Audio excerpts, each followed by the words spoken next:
Hi everyone, I'm Les Blythe, and today we'll talk about challenges copywriters face. Now, whether you're just starting out or you've been in the copywriting game for years, there's always certain hurdles you have to get over. Like, for example, the time you carefully crafted a headline that falls flat, the emails that get next to zero opens, the landing pages that just don't convert.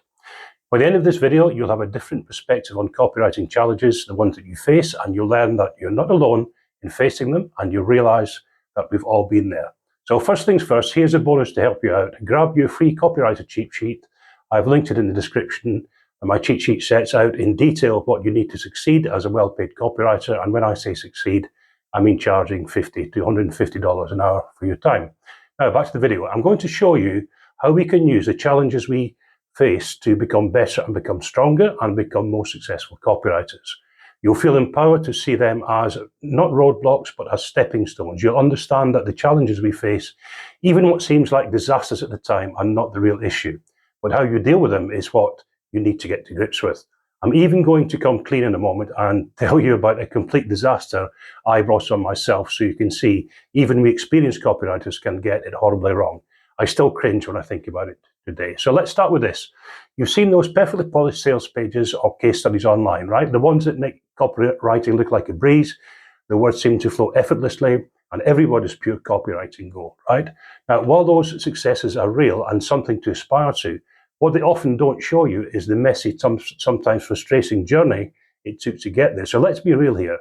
What they don't show you are the hours, countless hours of starting at a blank screen, looking at a blank screen, the endless revisions, and often the many campaigns that simply didn't work out. Because let's face it, the world of copywriting is constantly evolving. What worked yesterday might not work today. Algorithms change, audience preferences shift, and sometimes, despite our best efforts, our words just don't land the way we intended. Now, here's an example of me cocking this up big time. I landed this really exciting, potentially very profitable gig. It was for a UK-based company that worked directly with some of the biggest Premier League football clubs. I mean, the Premier League, come on now. I was hyped and I immediately started brainstorming ideas, picturing their campaigns, reaching millions of passionate fans. I thought, this is it, I'm going to knock it out of the park.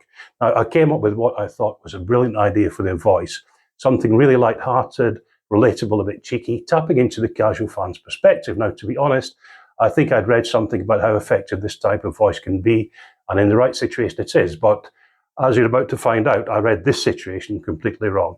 I spent days crafting copy with a stone, convinced it was exactly what they needed to stand out. I hit send on my first draft with confidence. I was sure the client would love it. But then came the feedback, and it was, shall we say it, less than enthusiastic. In fact, my excitement, and yes, I'd say stupidity, I managed to produce the exact opposite of what they wanted. They were looking for something much more formal, authoritative, and aligned with the professional image of elite football clubs. My brilliant, light-hearted copy was completely off-brand, and I was deflated, to say the least. I spent days wondering what went wrong. Was my writing terrible? Was the offer bad? In truth, I was so caught up in what I thought the client would love, I didn't do my homework properly and simply asked them. Worse than that, I was getting caught into like a negative spiral that it kind of chips away at your confidence. But I've learned since that failure that failure isn't the opposite of success. It's a crucial part of the path to success. And that's something you need to get your head around. You need to fail forwards, accept your failures, learn from them and move on. Nobody died. It's really not that serious. Now, as an online writer, it's not as though you need to face the client face to face. You messed up, just do better next time. This is where you need to shift your mindset, even get a little tougher in the process. Think of it like this. Every time a campaign doesn't perform as expected, it's like getting valuable data back. It's the market telling you something. Maybe your messaging wasn't quite right for your target audience. Maybe your offer wasn't compelling enough.